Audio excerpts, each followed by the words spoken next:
Right, as promised, this is the first of a few online lectures. This is some of the supplemental material that we would normally have covered in class, but given the time restrictions brought about by Hurricane Florence, we're going to talk about it here and certainly reference this information in class a lecture. So, I appreciate you watching this. I appreciate you listening to it. And if you have any questions about anything that I go over in this, please, by all means, ask, whether it be through email or you can ask in class if you'd like. What this first lecture is about choosing sound bites and write-ups. And so we, at this point, as I'm recording this, we had just finished talking about television news VOs, which is a news story in which there is a voiceover, usually voiceover video, maybe voiceover video and graphic, voiceover graphic. But we hadn't really gotten to the part where we incorporate sound bites yet. This is where we get into incorporating those sound bites. Remember, we are talking about you've gone out to interview somebody and the person has given some good answers. And so now you're trying to find what we call a soundbite or a SOT, sound on tape. It's one of those old terms that kind of persists in the news business. No one uses tape anymore. You're not literally getting it off of a tape.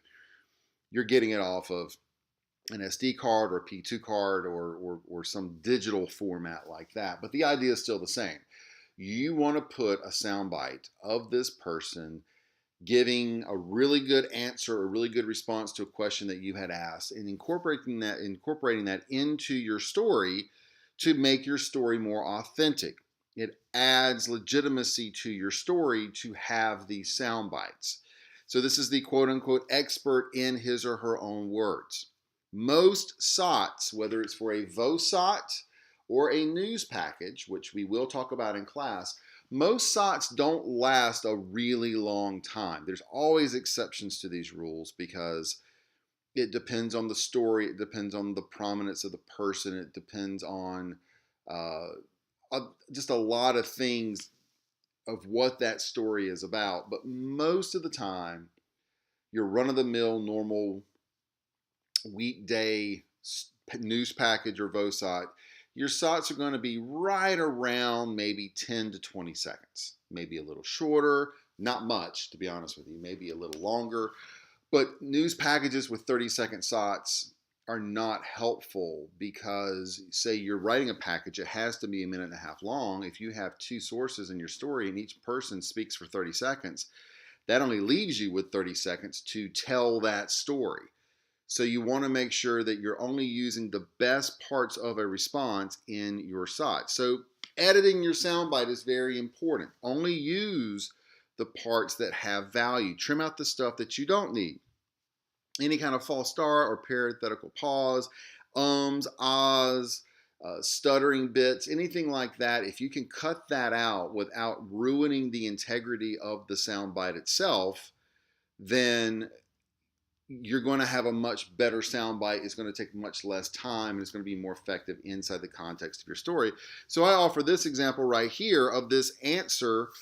The question is, why are the critics after you? And the answer is, well, that's a good question. I think they are looking for a scapegoat because of their convoluted and ill-conceived programs have all failed, and I'm it.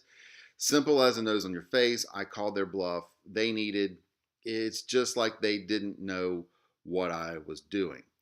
So here you've got a lot of information that doesn't really help add to the soundbite. What is the most important part of the soundbite? Well, it's this part in the middle, right? You don't need all this information here because there's not contributing to the soundbite. Same thing here, simple as the nose on your face. I called their bluff. That doesn't add anything either. So when you cut all of that out, now we've got this nice simple statement right here, and you're saving time but still getting the essence of what that soundbite is about. So hopefully that makes sense if you're looking at that. So you want to make sure that you have a good soundbite. You want to make sure you're editing it in a way in which you're not changing what is said or leaving out any crucial information, not leaving out a negative. If someone says not and you cut out the not, then obviously that's going to change what they say from a negative to a positive. But you also want to find a way to incorporate these into your story as seamlessly as possible. And this is where we get into talking about write-ups. Write-ups are sometimes referred to as lead-ins. In fact, most of the time when I was working in news, we would refer to it as a lead-in. But they're also referred to as write-ups in some cases. And so I use that term for this class simply because I don't want you to get a package lead or a story lead and a lead-in confused. I'm just doing it to try to keep the terms more simplified, if you will, as you're learning these different concepts. But basically, a write-up is a sentence that is immediately before the soundbite. It is a part of the reporter voiceover, the reporter track, or the anchor read going into a soundbite. You always want to make sure you're writing to the bite. What you want to do is you want to introduce the person who is going to be speaking. Now, you can do that by name. You can do that by job title. You can do it more generically. You could say, Officer Bob Smith. You could refer to it as one Wilmington police officer, or you could refer to it as local law enforcement. Any of those really work. Okay, so however it best fits your needs. If it's really crucial to have that person's name, then you want to state their name. If it's less important to actually have their name, then just refer to them as law enforcement. The important thing is you're identifying this person as a member of law enforcement or a member of the Wilmington Police Department or whatever the case may be. That's the first part of a write-up. The second part of a write-up is to provide context for the bite. Give me a frame of how this person is going to be reacting. If someone is happy, then frame it in a way that I know I'm expecting someone to be happy or excited. If someone is frustrated or angry, then frame it in a way in which I'm going to have an idea that that's what I'm going to hear. Someone who was frustrated, someone who might be angry. Okay? So you always write to the bite to make sure that you flow seamlessly into that soundbite because you want to make sure that the person watching at home is prepared and knows who this person is. I'll give you an example here of not writing to the bite. This is a made-up example. I wrote this back when Cogle Avenue was under construction for about 2 years. So here we have this nice long anchor read. Okay, this is part of a story. So this would be what the anchor is reading in, let's say, a VOSOT. So this would be the part that the anchor is reading while video is playing. So construction on Cogle Avenue will continue for the next 2 weeks. Crews are replacing a section of water lines that run along the road. Many residents have had to deal with the loud construction vehicles and congested traffic for weeks and say they are getting tired of the inconvenience. Now, I want to point out in this example, only this part right here is the actual write-up. The sentence immediately before the soundbite. The rest of this is part of the story, it's part of the inquiry, but it's other information. It's setting up that write-up, which is setting up the soundbite. So here we have the soundbite saying the repair work on the main water lines was desperately needed. It may be a hassle for folks living here right now, but trust me, it's worth it. It would be lots worse if those lines started to fail. Okay? Now the problem with that is we've identified up here many residents have had to deal with loud construction. So many residents is who we have identified. This soundbite is clearly from a city engineer or city planner. Someone who was working on the project. So this is not written to the bite.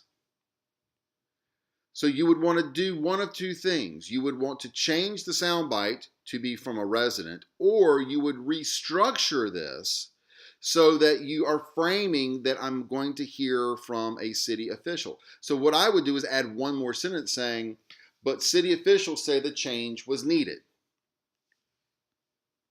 Or, many local officials say that the change is a good thing, or something like that. I wouldn't use my first example there because I said it was needed, and you have the word needed right here, and you don't want to have that repetition.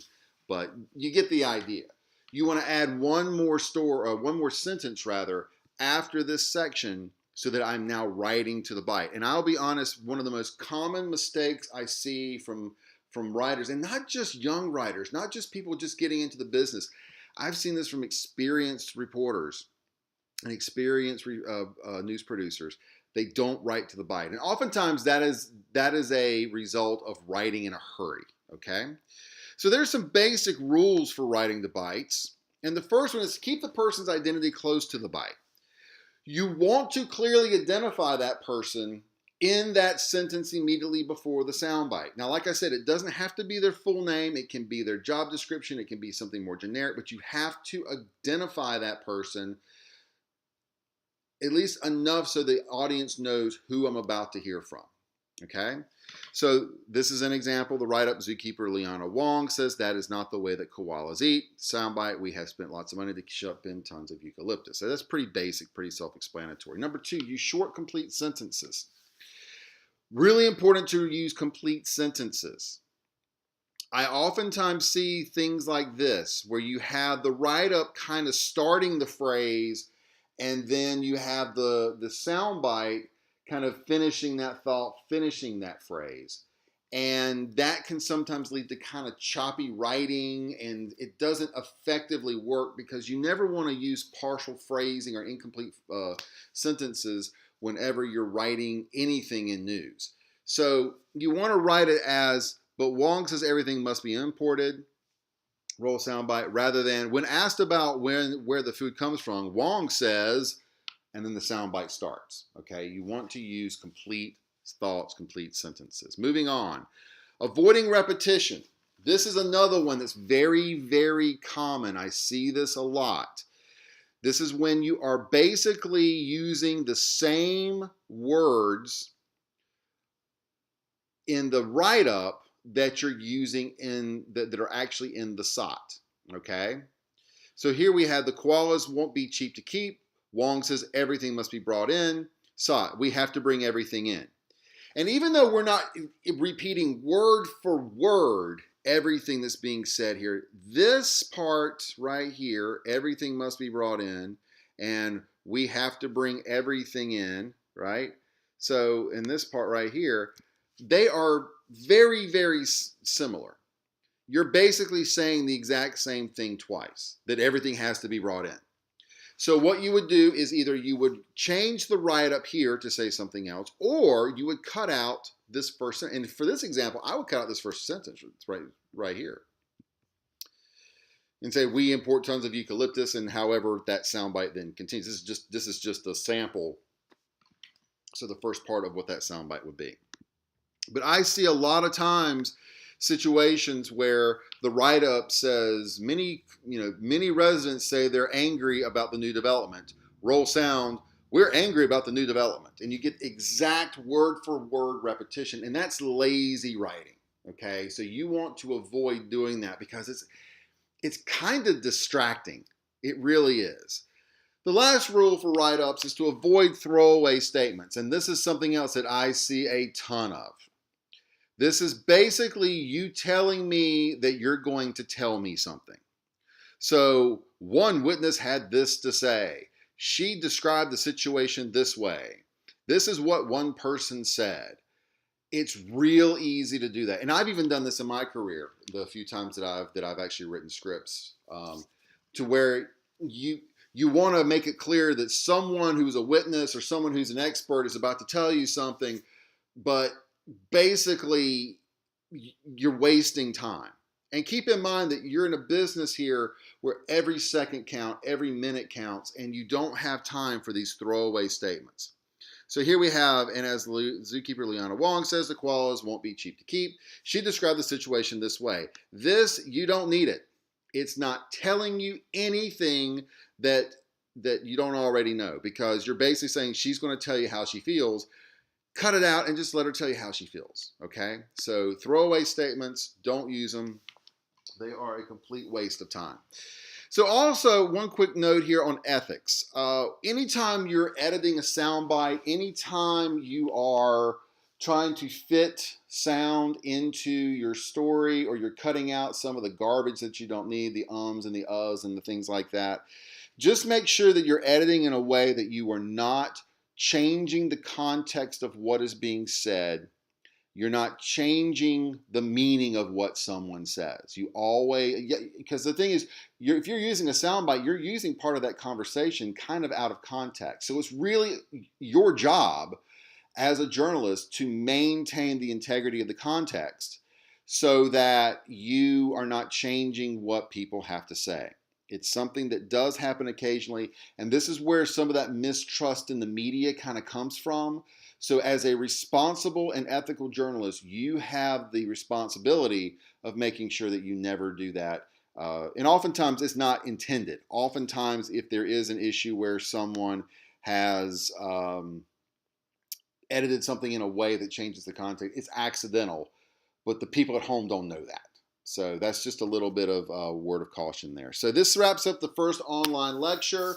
Like I said, if you have any questions about any of this, just let me know. We will talk about this a little bit in class, because when we get into VOSOTs, I will be referencing write-ups.